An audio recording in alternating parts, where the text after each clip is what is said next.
But look, part of that interview, and I found this particularly interesting, he was asked about Joe Biden's decline, and I thought that his answer was very telling. This is what he said. Don't you think your party needs to acknowledge that President Biden was not up for the job of running for re-election and that this was a major mistake by the He made that Democrats? decision. I know, but you all went along with he the made that idea that he was decision. up for it, and he wasn't. And everybody saw it, and the country rejected it.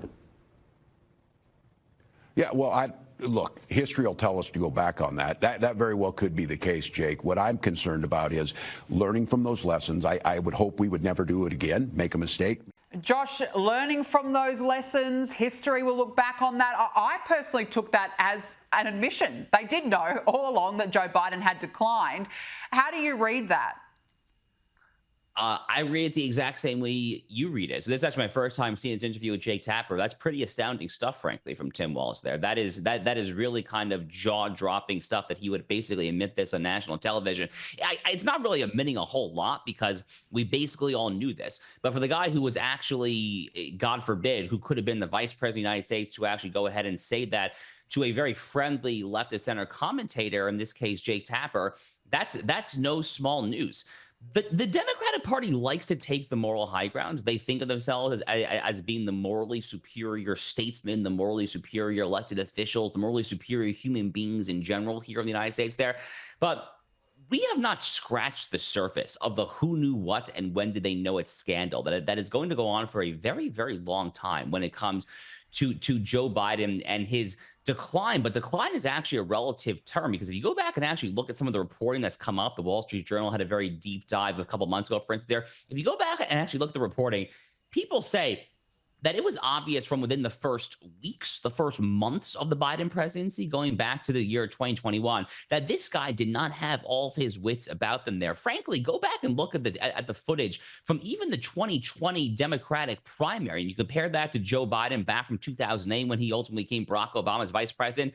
Something clearly happened between the years 2008 and 2020. So by the time that this last year came in 2024, I mean, he was just totally beyond out to lunch. And like I said, we have not even scratched the surface of this there. I expect there to be some sort of maybe even church committee style investigation here when it comes to the United States Senate using their subpoena power. I want to see we should not spare anything when it comes to trying to root out what the Biden family knew. When did they know it? Who was making these decisions there?